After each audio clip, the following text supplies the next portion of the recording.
Hey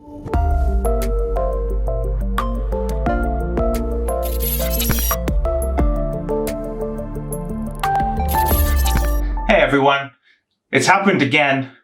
Someone has challenged me!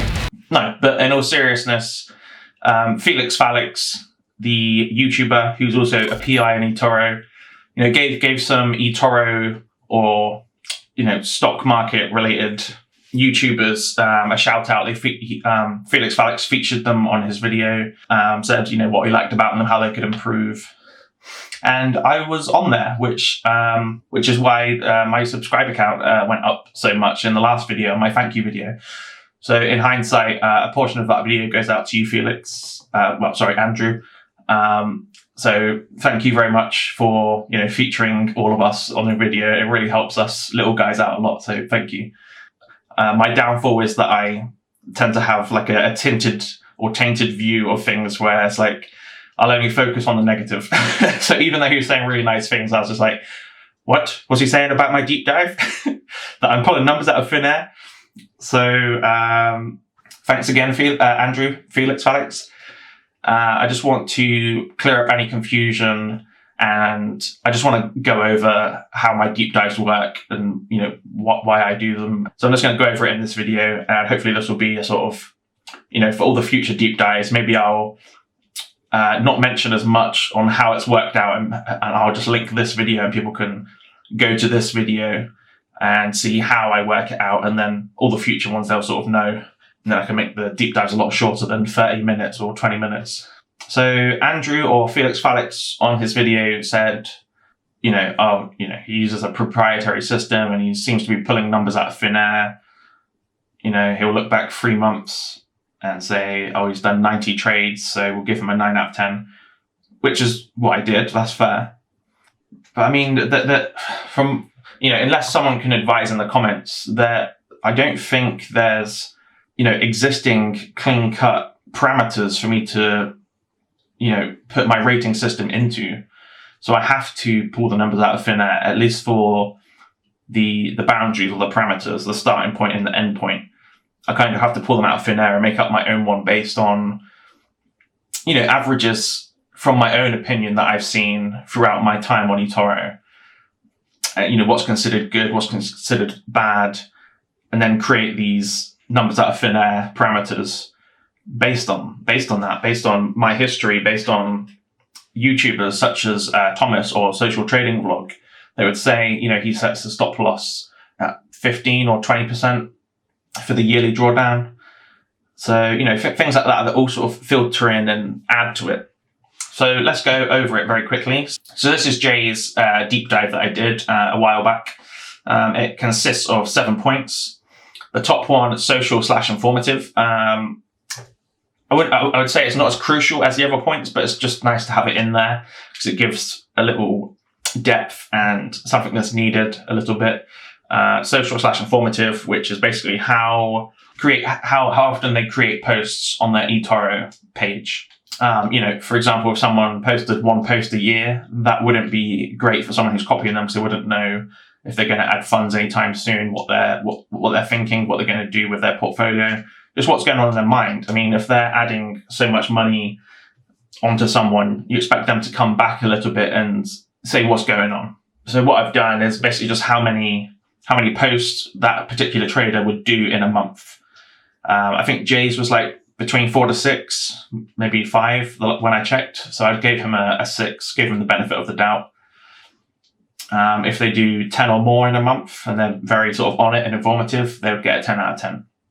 The next one, statistics. This one is kind of more black and white. So assuming they have a year's worth of history, or at least a year's worth of history, it'd be pretty self-explanatory. So if they did 90% profit for the last 12 months, they'd get a 9 out of 10. If they did 30% profit for the last 12 months, they'll get a 3 out of 10. I know this sounds quite harsh, since 30% is, I understand, is average, which again sounds bad, but I mean 30% is absolutely incredible. Banks do nowhere near that. But I mean, considering the types of traders that we have available to us in eToro, I think doing it out of 100%, out of 10, is reasonably fair. There's quite a few traders that are still safe. They're not just doing reds randomly and using leverage and all sorts, and they still get 100%, 90%. So I in the circles that I'm running in now, which is people that do quite high amounts but are still relatively low risk, that's just where I'm at the moment. I mean, maybe everything will come apart and I'll see the light and people will start losing money, and then maybe my mindset will go back to 20%, 30%. But right now, I see nothing bad that's happening with what I'm doing in the financial sense. I'm not losing money. I'm just making a lot more money than I could be doing. So it's just it's just the mindset that we have, who we trade, who we trust. Do we think they're too risky? Do we think they're not? Do we want to play the safe route? Do you want to risk a little bit? But yeah, that's statistics. Portfolio quantity. This one's relatively straightforward as well. It's how many units or assets that they're currently trading on their portfolio. If they only have 5, that's not good in a sense that, if they've allocated all their money to it, it's not good because there's not a huge amount of diversity. A lot more of the money is going to be allocated per unit because there's so few stocks. So that would get a 1 out of 10. Whereas if they had 60 assets, they'd get a 10 out of 10. So I'm doing it in multiples of 5. So 5 is a 1 out of 10, 10 is a 2 out of 10, and so on up until 60. 60 would give a lot of variation, and I think it's a lot safer. So that's how the portfolio quantity would work. The portfolio risk management is based on their biggest percentage allocation for one asset. So, for example, if Jay had Bitcoin and 30% of his equity was on that, that's quite a large number, and that's quite risky, in my opinion. So 30%, again, this one, the boundaries are sort of pulled out of thin air. So 30% seems like a relatively high number. It seems like a nice sort of endpoint to be, a 0 out of 10, which is very high. So that goes 30% would be a 0 out of 10. And the flip side of that is a 3% is their highest allocation, would be a 10 out of 10. So it's doing it in multiples of 3. Drawdown. This is based on the yearly drawdown. So I think Jay had, at the time of recording, I think he had a 15. So if it's minus 30% drawdown, which again, 30% is a number I've pulled out of thin air, but the 30%, it's a bit of common knowledge, a bit of common sense, but also just experience that I've gained and seen, what's good and what works.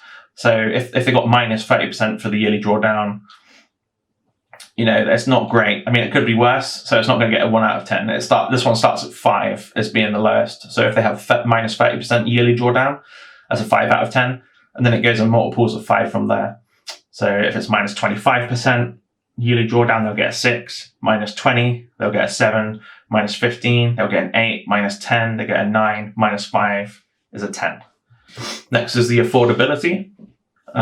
So if the trader can be traded with the minimum $200, that gives them a 10 out of 10. Okay, this one's a bit more self-explanatory and a bit more guided.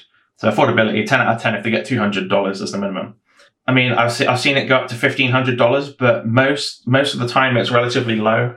You don't get a lot of people that require so much money. So I've just done $1,200 as the maximum. That's going in multiples of 100. So $200 is 10 out of 10, $300 is a 9 out of 10, $400 is an 8 out of 10, all the way to $1,200, which would be a 0 out of 10. Okay.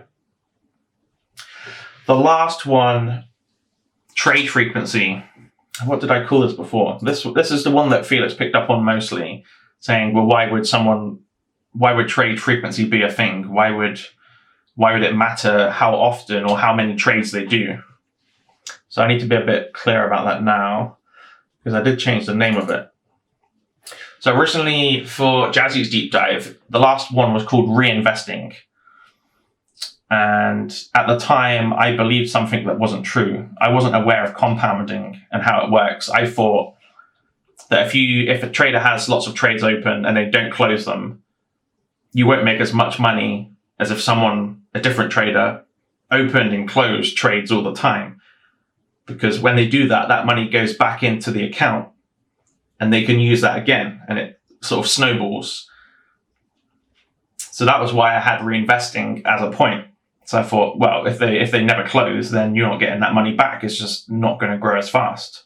I did the deep dive on Jazzy, and he was like, I don't get the reinvesting part. Can you explain? So we had an email chain back and forth, and it turns out that there's something called compounding. So it basically, in essence, whether you open and close all the time or whether you just keep it open, there's a level playing ground for both of these people. One is not better than the other because there's a compound interest at play for people that don't close all the time. So it works out to be roughly the same.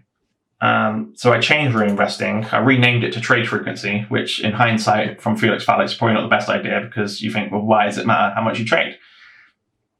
I'm going to rename it to synchronization, or something that gives the idea of synchronization for a new trader.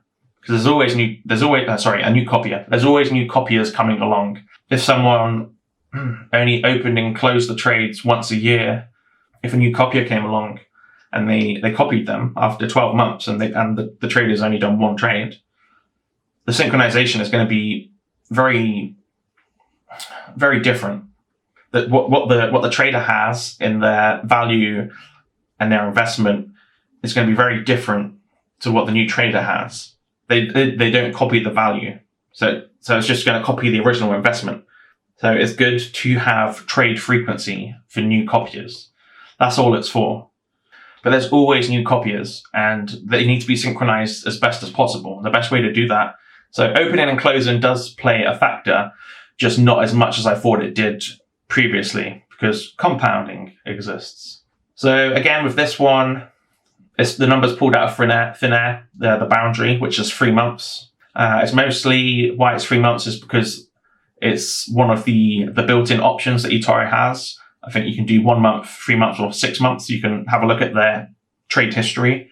So I chose 3 months because that's, it's not too short and it's bang in the middle, basically. It's the middle option that eToro gives us. So it's a nice sort of middle ground. So it's how many trades did the trader do in 3 months in their history tab. I had a look at quite a few traders and saw what their history was before coming to the boundaries that I set up, the minimum and the maximum boundaries. A lot of people surprisingly do way over 100 or over 200. So I thought it would be okay to just do it the most basic, simple version, which is if you do 0 trades in 3 months, you get a 0. If you do 50 trades in 3 months, you get a 5. If you do 100 trades in 3 months, you get a 10 out of 10. Considering what I said about quite a lot of people trade very often and open and close a lot of trades, usually over 100, I think this one's very fair, saying if they do over 100, they get a 10 out of 10. This is how my deep dives work. If you have any queries or questions or concerns, please leave them in the comments. I will read the comments. I will reply to the comments. If you think there's something that I've done wrong or something that I can add or something that I can take away to improve my future deep dives, please leave it in the comments and I'll be happy to look into it and see what I can do for the future. That does it for this video. Thank you very much for watching and I'll see you in the next one. Take care. Cheers.